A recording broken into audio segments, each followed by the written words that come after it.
Présent, on disait quoi? On disait Balkany, il dépense plus que ce qu'il gagne. Je donne la parole à Dominique Tigère. Bonsoir, vous êtes secrétaire général de l'association des contribuables de Levallois-Perret.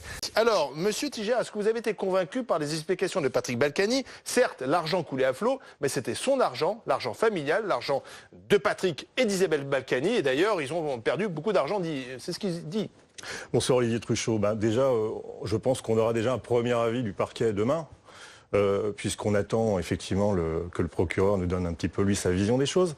Je suis assez amusé toutefois que Patrick Balkany nous explique que c'était son argent qui dépensait plus que ce qu'il recevait, parce que c'est un petit peu ce que la Cour des comptes reproche au fonctionnement de la ville de Levallois, où effectivement on dépense beaucoup plus que nos revenus.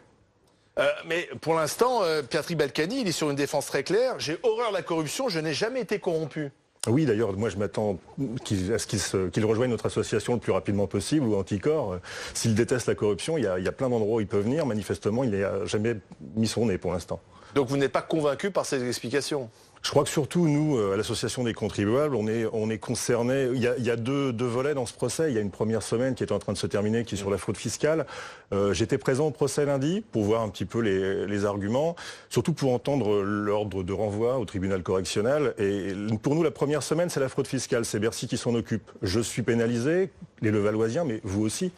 Olivier Truchot, vous êtes pénalisé parce que quand quelqu'un ne paye pas ses impôts, c'est vous qui payez à sa place, sauf si vous faites de la fraude fiscale. Donc c'est pas un sport glorieux, la fraude fiscale.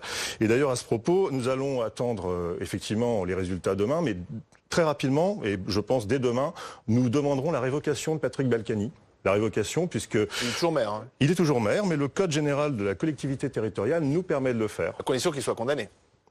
Alors, à condition qu'il soit condamné. Pour l'instant, il est présumé innocent. Alors, il est présumé innocent, mais je rappelle quand même que Isabelle Balkany, qui n'est pas présente pour les débats, a reconnu la fraude fiscale. Il y a quand même des chances qu'elle soit condamnée. Donc, la simple reconnaissance quand même de la fraude fiscale veut dire qu'il y a fraude fiscale. Est-ce qu'on peut être élu de la République ? Peut plus être maire. On peut plus être maire quand on a fraudé. Pierre-Olivier Sûr est avec nous, c'est l'avocat d'Isabelle Balkany, c'est la grande absente de ce procès qui se poursuit. C'est donc son époux qui s'est chargé de défendre le couple en quelque sorte, Pierre-Olivier Sûr.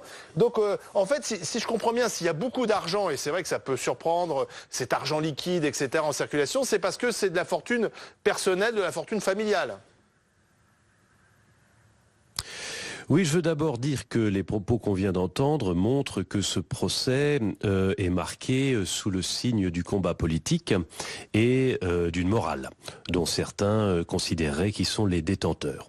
Vous faites la morale en tant que responsable des contribuables de Levallois, alors qu'on doit simplement établir si oui ou non il y a eu fraude. On ne fait pas la morale, on a une opération où la ville a perdu 100 millions d'euros qui nous sont demandés dans nos impôts, où il semblerait qu'un promoteur et sans nous payer ces sommes et sans payer les 20 millions auxquels il a été condamné en contrepartie, acheter un riad à Marrakech. Mais on n'en est pas là, le procès a lieu la semaine prochaine.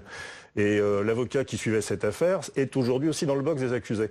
Voilà, c'est le type d'élément qu'on peut prendre en compte. Et puis je rappellerai que sur cette histoire d'argent, France Inter, vos collègues ont fait un travail remarquable d'investigation et ont sorti une information avec 7 millions de francs qui ont été détournés par Patrick Balkany et son premier adjoint.